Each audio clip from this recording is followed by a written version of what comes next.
And now Elastic steps up to the plate, baby. Let's talk about Elastic. In this earnings report they posted, they are up so far 3.5%. Pre-market, this thing was up pretty big, up in the 118 range a little earlier. Now it's the 117. So, it's been hovering around the 4%, 3 to 4% gains. Let's take a look at these earnings and see what we got. So, I can't lie to you on this one. Didn't preview the earnings, didn't look at them ahead of time. This is what I call a smasher. That's what I call an earnings smasher right here. Quarter one non-GAAP EPS of 6 cents. So non-GAAP profitability, beautiful. Not necessarily what I look for because I prefer GAAP profitability because it's actual profitability. But that beats by 24 cents. GAAP EPS of negative 23 cents beats by 20 cents. So I very much like to see a company going in the right direction in terms of EPS. I really do. There's too many of these big tech companies right now that are just negative earners that continue to grow that negative EPS number. They just continue to climb in terms of negative loss there. Really just loss after loss. And they don't grow, revenue is all they got going for them. But this one's got both right now. So, revenue of $128.8 million, which is a 43% increase year over year. Nice stuff. And that's a beat by $7.93 million. Not a massive beat, but, a massive beat is pretty much, we're going to avoid that joke today, okay? We're going to avoid that joke today. Just like you avoided the massive beat last night, I hope. I hope you did not do that. But it's gross. Gross margin of 73% versus 74.4% consensus. So gross margin not necessarily at the consensus level. It's not a massive miss on that aspect, though. An adjusted operating margin of negative 3.3%. I stuttered there, and I don't know what the issue is, but the consensus was negative 11.7, so you did see a beat on there. Good in terms of operating margin, no doubt about it. Let's look at some of the finer details. So obviously revenue rising 44%. It's a good deal. Search as a service saw a 86% increase. Year over year, calculated billing saw a 45% increase, and deferred revenue saw a 63% increase. Good stuff. Operating cash flow was $22 million, with free cash flow of $21.6 million. Good. Hey, I like seeing those positive numbers. I don't know about you, but I know I do. Non-GAAP gross margin 76.6. Versus 73.3. Total subscription customer count was over 12.1 thousand compared to 11.3 in Q4, so last quarter, and 8.8 thousand in quarter one of 2020, so last year's quarter. So that's good stuff. That's good growth right there in terms of total customers, and you like to see that continue. Total customer count with ACV greater than 0.1 million was over 630.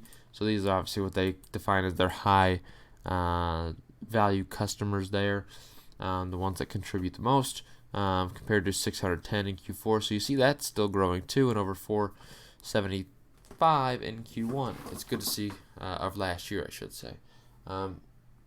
It's very good to see that growth. That's what they want. For this full year, let's talk about this quarter upcoming first. Okay, let's talk about the quarter upcoming. EPS of negative 22 to negative 20 versus a consensus of negative 24, so a good beat on that. We take that as a dub. And revenue of 129 to 131, a little bit higher than consensus of 128.97. An adjusted margin between 11.5 negative and 10.5 negative. For the full year, they are going to see a negative EPS, supposedly. Non-GAAP EPS of negative 83 to negative 69. Funny. Versus a consensus of negative 91, so a good beat on that, and revenue total of 544 to 550 beats the consensus of 537. Shares are up 62% year to date though on this company, so you do need to consider that when you're talking about this company. Let's get into these, baby. Let's freaking get into these. Let's get into these. So, obviously coming from here, there, CEO, Elastic. Let me get in the voice of Shay Bannon. Fellas, Elastic is off to a strong start in the new fiscal year, and we're well positioned for the next year ahead. This quarter demonstrates that our approach to building solution on a single powerful foundation of search is aligned with customer spending priorities, and that our diverse portfolio of customers, which spans geographies, industries, and sizes, keeps us resilient. Our investments in research and development and go-to-market capabilities are enabling us to address the large market opportunity before us. Huge market opportunity before them, okay? Huge market opportunity before them. Total customer count just grows. Just great stuff. Great stuff. Annual contract value greater than 100 million. We saw that. Great growth there, too. Subscription revenue represented 94% of the total revenue. Not a shocker there, but good stuff there. Net expansion rate continued to be greater than 130%. Hoo, baby. They also released 7.8 and 7.9 version of the Elastic Stack.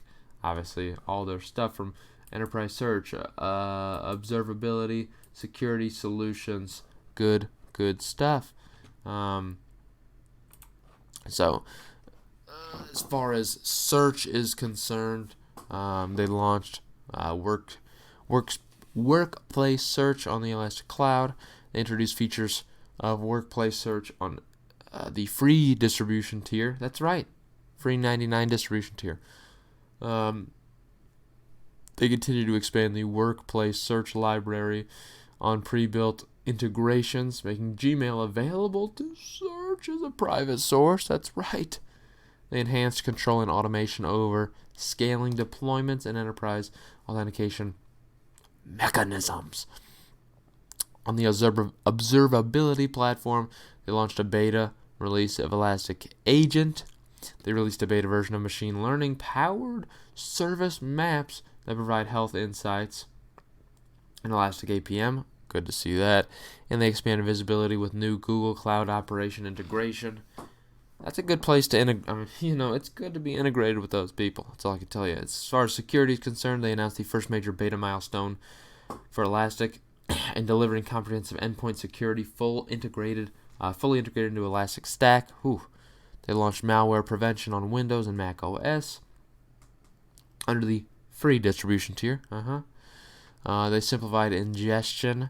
A little indigestion there, sorry. And provided deep data visibility. Good to see that. And they expanded data integrations across Microsoft Defender, Windows PowerShell, and G Suite. Good to see that. And they announced a new integration with IBM. Their security, orchestration, automation, and response platform known as SOAR. SOAR after a big beat, huh? Maybe you did too much. Should have used some... Okay. As far as the Elastic Cloud is concerned, they provided easier and integrated purchase options for users, achieve federal risk and authorization management, program moderate authorization. That's right. Good to see that. They launched integration with Amazon Web Services private link and IP filtering. And they added Elasticsearch services on Amazon Web Service Canada, Paris, and Seoul. That's right. These people are rocking it out. Outlook, we saw that. And finally, we look at balance sheet, baby. We like looking at the balance sheet. We do. We just do. And what does this balance sheet have in store for me? I'm going to zoom out, which just seems wild to me. Just a little bit. I know you don't want me to zoom out, but I just zoomed out. Total current assets. They're giving me a comparison of Literally only 3 months. I'm going to smack the chap off this company. That's all I could tell you. They're giving me a 3 months comparison in your balance sheet. That's not what I want to see. That's not what I want to see. I don't want to see that. I want to see more. But we're going to make it work, and I'm not going to throw a fit like I just did. Total current assets of $497 million compared to $480 million 3 months ago. Total assets in general of $821 versus $803. Good to see that one grow. And I'm very hopeful because I saw positive free cash flow. Very, very hopeful they didn't flood this thing with debt. And I'm very hopeful that we actually see liabilities or really stockholder equity grow. Are we going to get so lucky? I don't know. Turns out I don't believe we are because total stockholder equity, that's right, has fallen from 390 to 380 million. Overall, I do like seeing twice the assets that I see in terms of liabilities. I like seeing double that.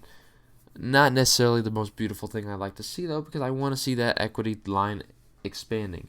And again, that could have been expanding, over a little bit, but total stockholder equity, well, frankly, if you account for all the additional stuff, which we're accounting for it. Let's do it. We're accounting for all of it. Is $432 million versus 413 million. That's right. It did grow, baby. Don't let me talk to you negatively. I'm sorry. I feel so bad. Because really their additional paid-in capital saw a rise, but we're covering the whole balance sheet. This company did see a little bit of growth in stockholder equity, and I'll give them major credit for it. Their total liabilities shrank just a little bit. I don't know what I was looking at the wrong line because I zoomed out, and I apologize. I don't mean to be rude to Elastic. Their total liabilities shrank by $2 million. Total stockholder equity rose by actually higher than $2 million because they saw an asset rise as well. That is what I like to see out of a balance sheet. Now, obviously, we talk about valuation on the stock and is it worth buying right now. There's some concerns. Obviously, this year expected only right around $550 million. But who's this egg? You see this egghead on here? Paul Appleby. Yeah, your restaurant sucks, dude. Your restaurant sucks. But market cap of $9.6 billion, and we're talking about annualized revenue potentially of $550 million this year. It seems a little bit pricey. I can't lie to you, to see around 20 times the cost there, especially from a negative earner, to see a negative or see a 20 times the valuation in terms of that market cap compared to actual revenue. I could see that. The reason I don't like this stock right now is because it's at its 52-week high. If you would have purchased this thing at its 52-week low of 39, you're living the sweet life, baby. You're living the sweet life. But I'm not, unfortunately. So I don't find value in buying it at this level. I'd like to see it under 100, and then I might talk about it. But right now, I don't see that necessarily happening because this is a hot stock. But I did hope you enjoyed this, and if you find value in this, I appreciate you.